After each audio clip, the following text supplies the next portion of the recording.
lake shining in the sun is a beautiful thing. A well-planned reservoir is an engineering marvel. And the oceans of the world are awe-inspiring to say the least. No doubt about it. They're all terrific bodies of water, but there's just something special, if you know what I mean, about a river. No matter how big or small, how fast or slow, they've always been a magnet to wildlife, nature lovers, and fishermen. Fishermen like me. Hi, I'm Babe Winkelman, and thanks for joining me on this very special Fishing Secrets video. Hey, and I do mean special, because the challenge of river fishing is one that too many anglers have been passing up for too long, and that's too bad. Because mastering the mysteries of current is not only satisfying, it's also very productive to those fishermen, fisherwomen, and fisher kids who've unlocked the secrets that you and I are going to be studying on this tape. You know, I don't believe I've ever met a serious fisherman, pro or otherwise, who doesn't have a special place in his heart for rivers. I mean, let's face it, if you're crazy enough about this sport to adopt it as your main hobby, or God help you, as a way of making a living, then you probably started it as a youngster. Hey, and I don't see too many youngsters running across the lake in Ranger bass boats now, do you? No, almost every one of us, and probably most of you, got inoculated with fishing fever along the banks of some river or stream. For me, it was Stony Brook, a mini river that flowed through our family farm in central Minnesota. It and the fish I caught there were special to me then, and they're special to me now. And while I've had the good fortune to travel all over North America in pursuit of some of the most challenging and attractive game fish to be had, I doubt if any of them will ever hold more thrill for me than the lowly carp that used to get my heart thumping when I was just a boy.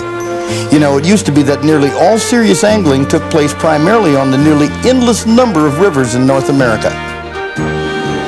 For thousands of years, the first Americans knew the goodness of river fishing, and for hundreds of years, so also did the immigrants and their descendants. They fished for trout of every type in fast-rushing mountain streams and along the most beautiful stretches of deep wood rivers that you can imagine. They pursued largemouth and smallmouth bass from boat and bank and always found them to be ready, willing, and able to give them the time of their lives. For size, they went after such prehistoric giants as gar, sturgeon, paddlefish, and giant pike.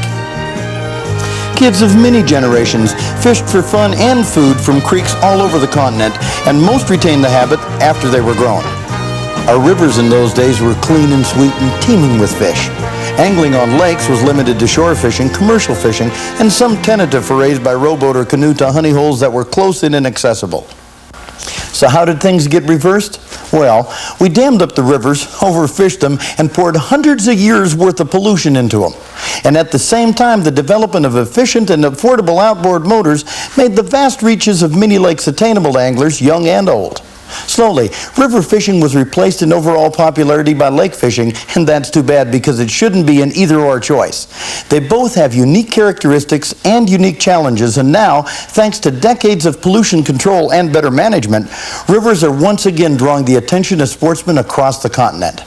However, some of the old river fishing skills have been lost, and new techniques haven't yet gained the recognition.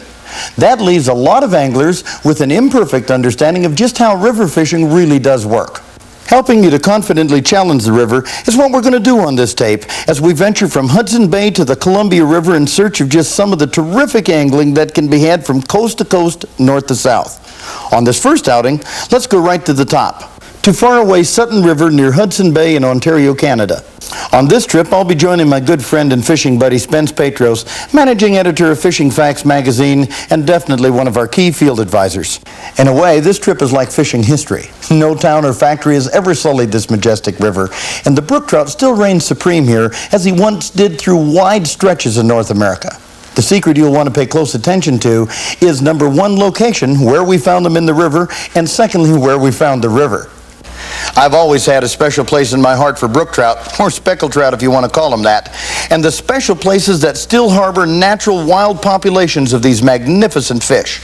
And in checking around at sport shows, one name kept cropping up time and time again, the Sutton River.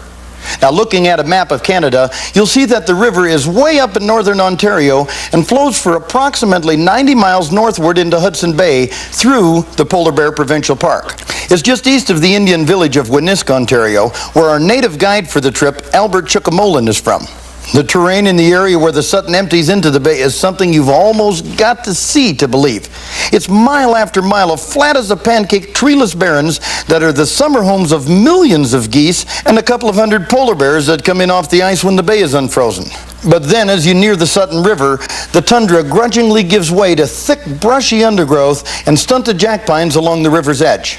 The river itself runs crystal clear and cold as ice all year long. Plus, the current is very fast in the river, anywhere from 7 to 10 miles per hour, according to our float plane pilot and host Jim Martin from the Ford Lake Air Service located in Hearst, Ontario.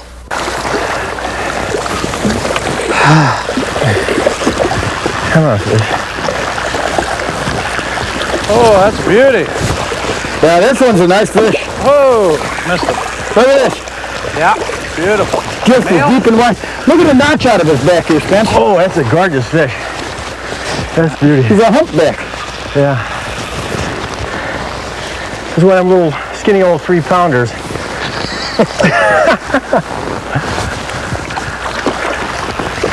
Yeah, there, that didn't take long. Whew, why? See the sunshine coming out there. Yeah, here's the sun. Nice Is that break. the same fish? Pardon? Is that the same one? Yeah.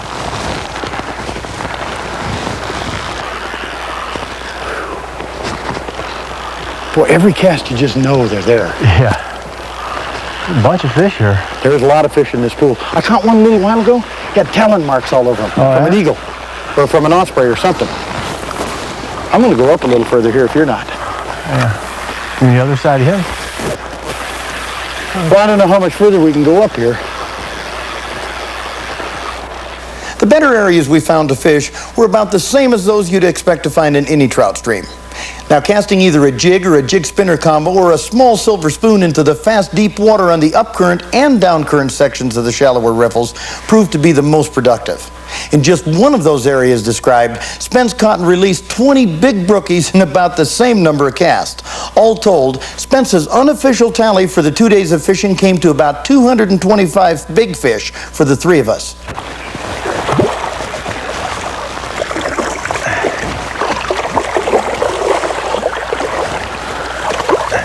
One of them nice, pretty males. 2.5, 3 pounds, Spence. Yeah, I just want to get one about double that size with the look at the milk coming out of them. Yeah, the one I got before had milk too. We'll get your girlfriend. Which means there's got to be some big... Ooh, boy, did I get hit. Holy cow. Yeah, now I'm gaining on him.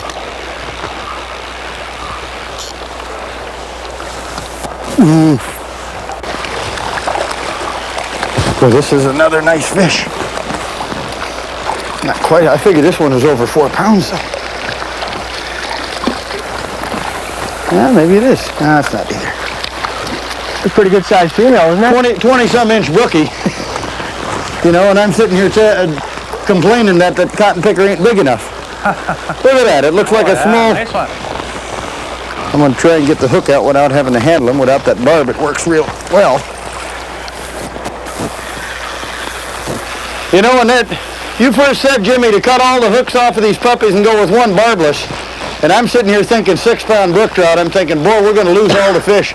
But you know, God really doesn't lose them. As long as you keep the line tight, it doesn't make any difference. Yeah, you keep good tension on them. They have a hard time getting unhooked, even with the single barbless. Quite a place, huh? A fishing trip like that is a real privilege, and in a way, it's a look at what fishing must have been like some 100 or more years ago. While we were there, we had shore lunch and a few small badly hooked brookies, but the rest we released back into the river. They're still up there waiting to challenge me again, or you. Okay, for this next piece, we're going after my favorite fish, the walleye. This time, we'll be after them on the English River in southwest Ontario, and we'll be joined by Mr. Bob Dinsmore of Flint, Michigan. Bob was the winner of a fishing trip with yours truly, and since he hadn't done any fishing for 30 years or so, we had a lot of things to go over. The main secret on this tape is the process we went through to establish a new pattern after my original idea went bust. Yes, it happens to me too. Things change in nature on a daily basis. Take a look at this. Yeah. There's one. First walleye? Yeah. Ever? First walleye ever. How's it Isn't feel? in yet. Feels very nice. That's good eating size there, huh? Yes, it is. Uh-oh, there it goes. Well, that's okay. But the reason he went probably is because, he broke your line off. Yeah. That knot. You didn't That put knot. enough loops around it. He broke it right in the knot. Yeah, he broke it right. And please take this right. That's a good lesson for you. All right. I'll tell you what, one of the most important functions a fisherman can do is learn how to tie the right kind of a knot. And that's a guarantee. Notice how that knot See, is bent. you're not unraveled, Yeah. which means that you didn't have enough loops and spins in it the way you tied it. You know, Bob and I fished pretty darn hard that first day for the few fish we put together. I must admit, I was having a tough time trying to figure out a pattern for those separation lake walleyes. Because the way we were fishing, casting fuzzy grubs and leeches up onto the lake's major break line, which was at about 9 to 13 feet, then working them over the edge into deeper water is a known killer for summertime walleyes on these Canadian lakes.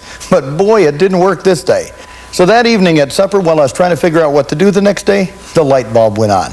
And I thought to myself, even though this is called Separation Lake, it's really not a lake, but a series of wide spots on the English River, which eventually empties into the great fishing Winnipeg River. So even though this was the middle of the summer and hottest places, I decided to start the day out super shallow, because river walleyes are slightly different critters than those that live in lakes. And you know what? I made the right decision. Watch this. Yes, it's a walleye. Could be crankbait time, Bob. Okay.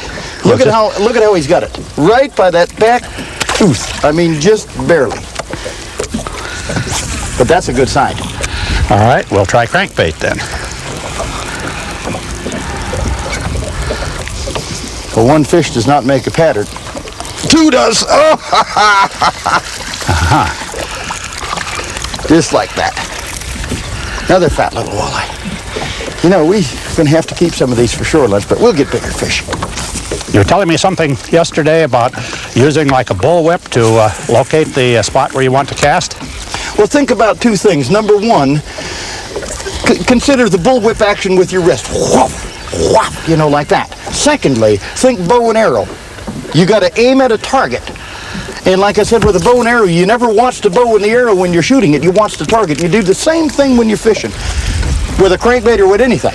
It's a matter of casting it out and at a specific spot. You keep your eyes glued to the spot. The rest is easy. There's some boulders up on shore there. Oh, there we are. That's nicer fish, I think. No, it isn't.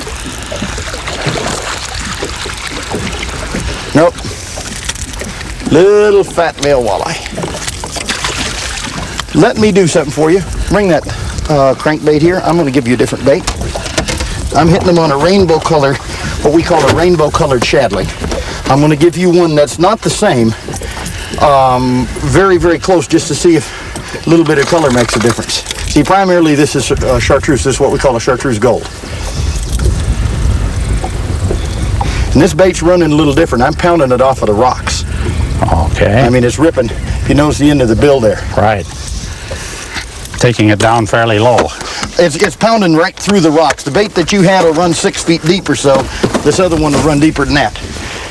Now, it's not that deep here, but I mean, it's pounding off the rocks, and that seems to be a key.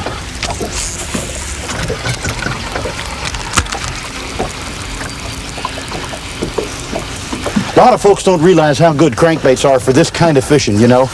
They fish them with spinner rigs or live bait rigs, and they're good for walleyes as well. But boy, when they're in here and you can get them on crankbaits, I mean, you can clean house. Ah, there he is. Right up ashore. They're feeding off the shore this morning. Yeah, they're probably feeding on crayfish in this kind of a lake here. You know, we could keep a few of these for shore lunch, couldn't we? You know, those walleyes we were catching were holding real tight to the rocks in 3 to 6 foot of water off the shoreline in small rocky islands. They were feeding on crayfish which had come up there to molt, and there's nothing they like better at some times than a soft-shelled crayfish. Now, bumping a number 7 shadlin off those rocks, just skipping it off there like that, really tripped their triggers. Oops.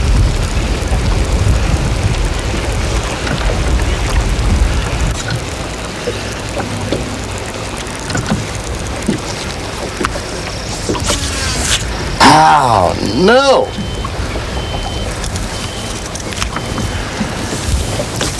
I'm happy to see that you got a snag too, as I did. I don't know what even happened. the professionals get a snag once in a while. Well, this is called Makes me feel better now. My particular case is called a professional overrun. It's not called a backlash. But boy, did I do a good job of a professional overrun here. There's a couple over on this side too, I'll bet you. Yeah, I seen a little rock reef going off the other side of it there. I'll bet you we can get some there as well.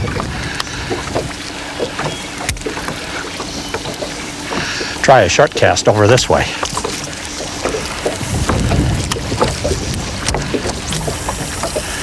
Right off the edge of that reef. That was a nice fish. Oh, we got one. Good man. Scoop in, just scoop right over. There, just like that. Well, there's two casts off the same place.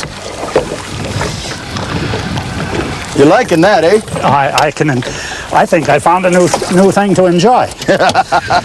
Time you get 67, you start enjoying something in life. We got you hooked on fishing again, You got me hooked on fishing. There ain't nothing like it, I'll tell you that. Those are some nice fish you hit there a minute ago, Bob. There's a bunch of fish around here. I appreciate that. I think the bait you chose this morning is an excellent one for this. It's a good one for walleyes, boy. It's a good one for other species of fish, too, but for walleyes, they eat them. They seem to take it right off the rock shelf back there. You know, babe, I think I could really get to enjoy fishing. That's good. This is something that after 30 years layoff, to come into something like this is like dying and going to heaven. You know, we really had some fun that morning. Even though we didn't catch any big fish, we more than made up for it with the great action we had. And come noontime, Bob and I were both ready for a little lunch, North Country style. Babe, that's the best walleye I've ever eaten. It is good, isn't it? Beats Ernie's in San Francisco. Oh, yeah? It's the only 5-star restaurant in San Francisco. I can see now Jim why. uses cornmeal in the batter, too. And cornmeal with flour mixed together is the best. And he seems to do it just right here. He does good. You know, later that afternoon, we started chunking those deep shadlings again, and again started catching a bunch more walleyes, right in the middle of the day. Now, that's the important thing here to understand, that even though it was in the middle of the day, when the food's there, the walleyes are going to be real close behind. Uh-huh. Uh-oh. Like here, too. Yep. Oh, this is a pike. Oh. Gonna open that box. Yeah. And you might hit the switch there, too, whenever you get a moment, sir. Okay. Here, we'll get this guy off of here.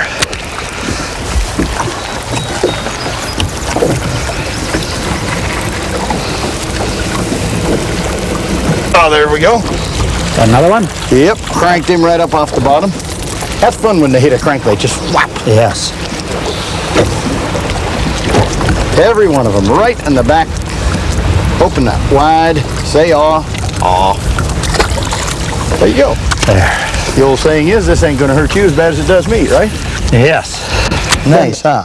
Tell you what, once you learn how to use my pattern system, the fish can run, but they can't hide. Because sooner or later, if you work at it properly, you'll find out where they are, what they're doing, and then what you've got to do about it. Okay, on our next trip, this one's really unique. You talk about fishing history. On this outing, we're going after a survivor of prehistoric times, the river sturgeon. Did I say prehistoric? Listen, by the time man had invented the spinning reel, sturgeons were already 300 million years old. One of the premier regions for sturgeon fishing is without question the Pacific Northwest. And that's exactly where my crew and I ventured to join Columbia River guide Ed Iman from Portland, Oregon. Ed guided us to a stretch of the beautiful Columbia where I was about to get the thrill of my life. Actually, on this next segment, there's several secrets to sturgeon fishing you want to pay close attention to. Not only where we found them in the river and the method we were using, but also the bait system and how it was hooked on. They're finicky feeders regardless of how big they are. Watch this. Don't take it away from him. Don't pull it away from him. He won't chase it. There he is. Now, do I just drop it down? Just an inch or two.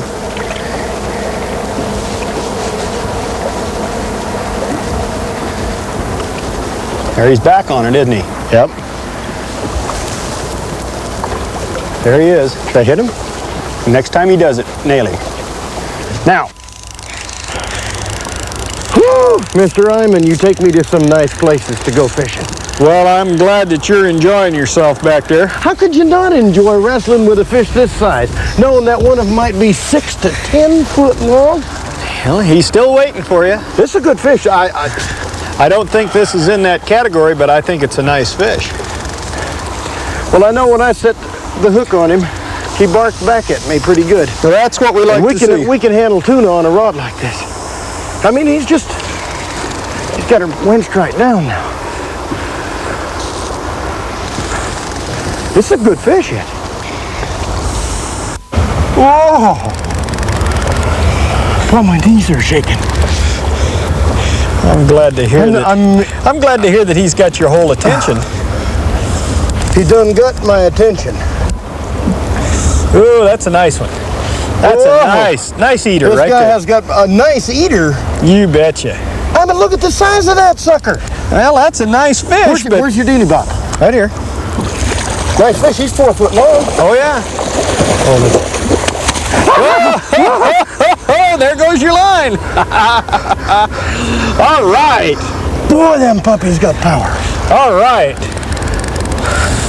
I mean, that's an incredible amount of power. I'm telling you, Ed, I'm wrenching on this puppy. He's coming now. It's easier for you to say than it is for me. He's just a nice little one, about 3.5 feet long. He's not hooked very good. Did you get him? Big fish. Beautiful fish. I got him. There he is. Oh, he's heavier than you think he is, babe. Whoa. How big is heavier than I think he is? I'll bet he'd go 40 pounds. Are you kidding me? No. That's a nice fish. Look at him. You got a hold in there? Okay, I got him. All right. He's heavy. Holy buckets, I guess he is. Look at how long that thing is. It stretches from me to the corner of the boat. You betcha. And we talk about pucker power. They always bite like this? Oh, yeah, they're very, very soft biter. Very soft biter. Always in the real deep holes like this, or? Well, a lot of times you can catch them up on top like the clam beds and stuff. You can get them up in 12, 18 feet of water, you know, when they move up on there to feed, different times of the year. They pretty well move up and down the Columbia in schools, and sometimes they'll hold in here. As you'll notice when we were graphing this, there's a shelf ahead of us that causes a tumbling here as it goes into this little slot. And brings that food down in here, and it probably holds in here just a little bit better than it does in some places where it's just a straight flow. Yeah, it was also right up over here where that 90-foot hole was too. Right. Do you think they live in the very deep holes of the river? No, I don't know much about sturgeon, you know? Yeah, I think that they're a structure-oriented fish in as much as they like to hold. If they're going to stay in one spot, they're going to stay on a drop-off where that water is going to come tumbling down to them, and they can set in the slacker water as it travels over the top of them. Your top current pulls into that boil. Most fish in the river will do that. And these fish just happen to like 80, 90-foot holes because the heavier food will wash into them. What's typical food? I mean, what are they feeding on? A typical food for them is like a fish that has come up, migrated up here and spawned and then died, and the carcasses are breaking up and floating along the bottom. Because of the amount of salmon and steelhead that come up here and die, that maybe says something about why you have so many sturgeon? Why they have so many sturgeon and their growth rate. How come more folks aren't fishing sturgeon? I mean, with the amount of, to me, sturgeon is an exotic fish. There's obviously very few places in the country you can catch them. But I mean, with the amount of sturgeon you have out here and the size these puppies get to, I'd think everybody around here would be just beating on them. Maybe it's just too close to home, they take it for granted, huh? Well, that has a lot to do with it. A lot of guys are salmon and steelhead fishermen, and yeah, I know. This part of the country, salmon and steelhead are what's happening, aren't they? Right. Yeah, but look at that. I mean, that's a big fish that man's got right there now. That's a keeper. He's been doing good, hasn't he? What's a keeper? 36 inches? 36 inches is a keeper. 3 foot long fish will weigh about, 10, 12 pounds. A 6 foot fish will weigh up to 100 pounds. Oh, yeah? So when I get my 6 footer yet today, I might get a fish up to 100, huh? Right. Now, you guaranteed me a 6, you said. Oh, of course. You said if I drive 2,000 miles, you'd guarantee me a 6 foot fish. Well, listen, you've already missed 3 of them. I saw them bite.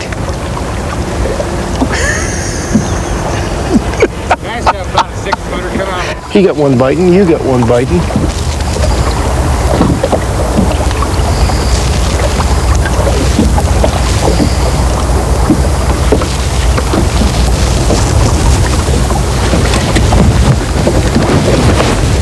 There he is. They've got one. All right. Oh, that's about time. This thing bit just like that little bitty fish did. That's what I was telling you. I don't know what I got here, Ed. Well, I do too. I got a big fish. He's moving off. He don't like you. You interrupted his breakfast. Holy buckets. When we had that other one pull out and drag, I'm going to see this baby. He's working up on you a little bit there. You're okay. You're okay. Whoa, boy, when I set the hook on this one now, Ed, it stopped. Look at this. That's what we want. He's bending this cotton-picking crowbar like it's my ultralight. There you go. There you go. Now he'll take off and run on you again, probably. All right. Holy cow. I mean, this puppy's got power. I can tell Well, you. that's the way it's supposed to be, babe. This is a big fish. Try to bring him back over on this side. Look at the size of this puppy. Bring him back over on this side. It'd be easier for me to get a hold of him over here. Whoa, there he goes. Oh, look at the size of that dude. That little go 4.5, 5 foot. It's a nice fish. Look at that thing. It looks like a sea monster. I think I can get him this time, Ed.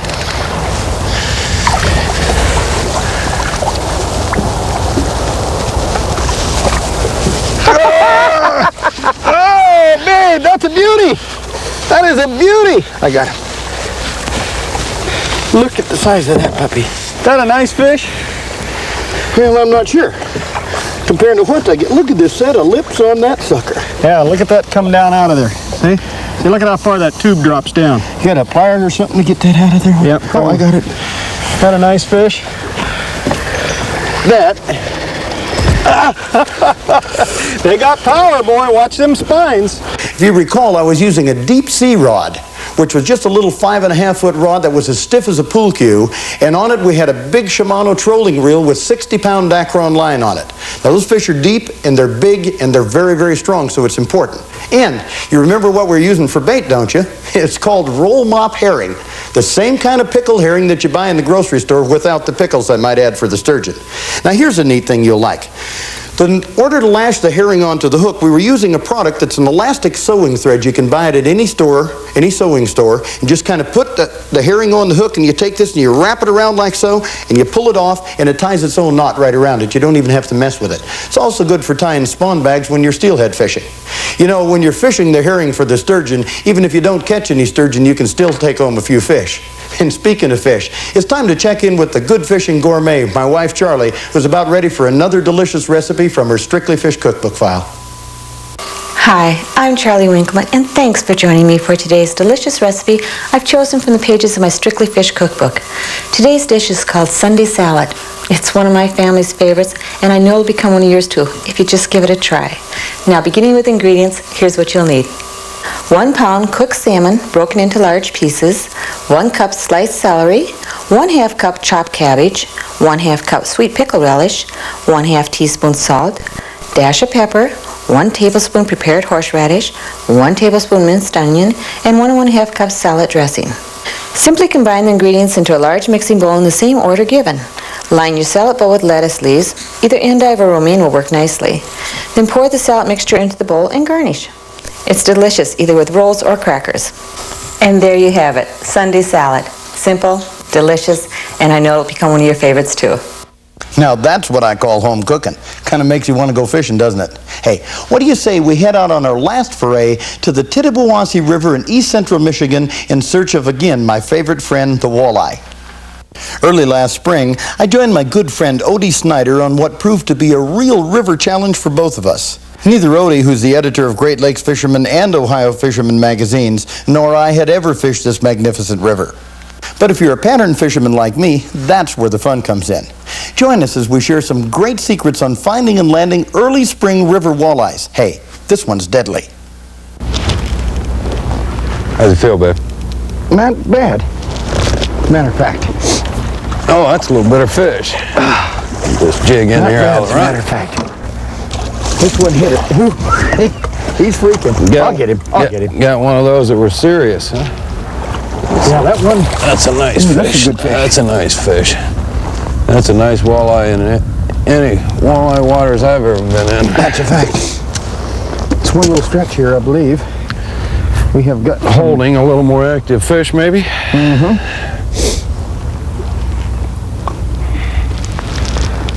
Yeah, just back there. good fish. Get me Healthy a shape. There you go, babes. fresh shiner and see if I can find one of those hungry ones. Sure, it's getting nice out, isn't it? Yeah, I even put Once my shades on. For once, when the weatherman predicted going from bad weather to good, he hit it right. Usually they do it just the opposite. Anytime they predict bad weather, it comes, and anytime they predict It's not good over weather, with yet. that wind still got a little bite to it, though. There we go. That's better. Need a net on that one, babe? Oh, let me play with him for a while. It's pretty good fish. Ready? 3-4 pounds, maybe 5. I don't know. Oh, that's a nicer fish. I guess. We'll let him go down a little bit.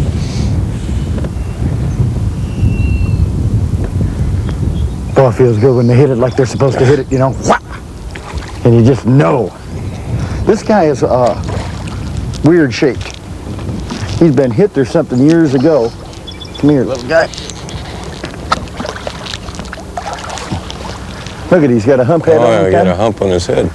Little 1/8 ounce yellow again. But look at how he's humped. See?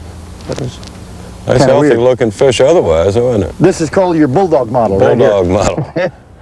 Streamlined. Built for Fight speed. good, felt good, bit good. So I like them a lot, bulldog or not. Better. Oh. Just smacked her. Yeah, he's typical little male, Odie. Yeah. Boy, there's a lot of this year class. 2-year-old fish that Warden was saying before. Yes, yes. That's a healthy fish for 2 Sure years is. old. You know? Next year, that's going to be a good fish. Where the minnows go? You know, this bait well has got to be one of the handiest features in this boat. Especially when it comes to fishing minnows, huh? Oh, I'm constantly taking off and leaving the minnow bucket out, you know? Rip it up, tear it up. Come on, fish. It had 3 in about 5 minutes there. That's pretty good. I'm still asleep up here on the bow, but pretty soon I'm going to wake up on Hey, it. these fish know the difference. That's true. I mean, these are my fuzzy grubs, you know? No, they don't know the difference. I've been fishing them like they're your fuzzy grubs. I've left enough of them in the logs and trees along the shoreline. I've done a bit I'm sure of that glad they're myself. your fuzzy grubs and not mine. There's a nice hole right back there, and we're going to go back up through that puppy. Nice fish in there. Let's run up again one more time. I can control that speed and drift right through that hole, and the deepest hole in this section of the river, there's got to be big fish. I would think. Even though they haven't started hitting really yet, that one fish we had before was a nice fish, you know? And we can just kind of slide and go back down through it. Several folks out in the river today. Boy, a beautiful day turning out to be. I thought we were going to get a lot more severe effect from that front than we have so far yet. You know? Good Nice fish. Nice fish. As a matter of fact, Nice fish.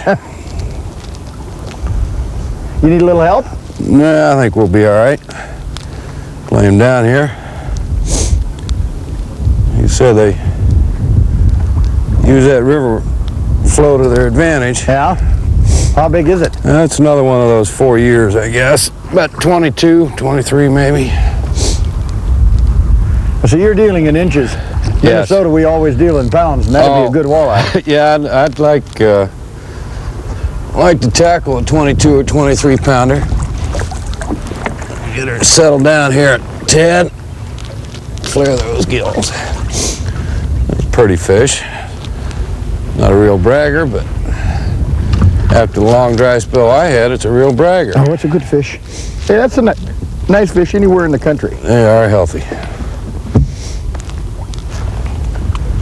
Now, I put king minnow on here. King minnow. For a reason. We're going to go after the lunker, right? Mm-hmm. That one just come up and slam dunked that little fuzzy again. I don't know how big it is. I said, ooh, it's a nice fish. Oh. Oh, look, and they shake their head. Yeah. They're just growling, you know? Yeah, wallow, old gal.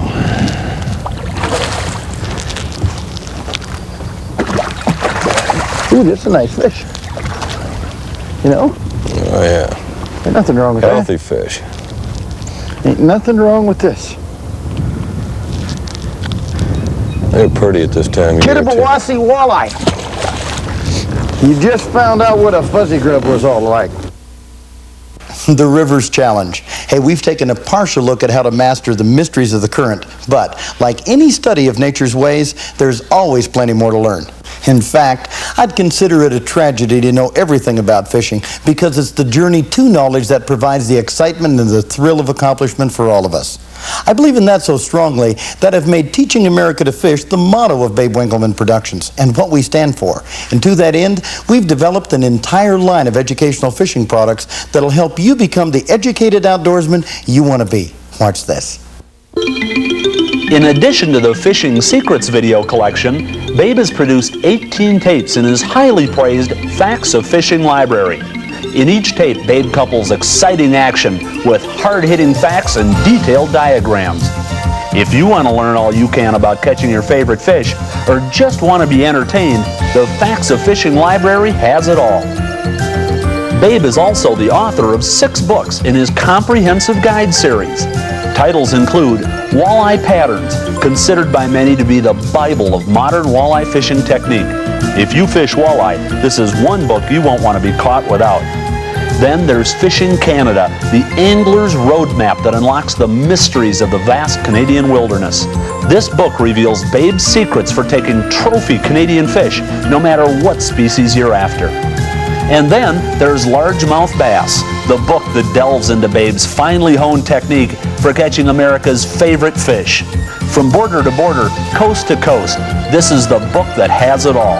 And then there's Jig and Live Bait Fishing Secrets, in which the basic fundamentals of jig fishing and live bait rigging are covered in Babe's easy-to-understand style.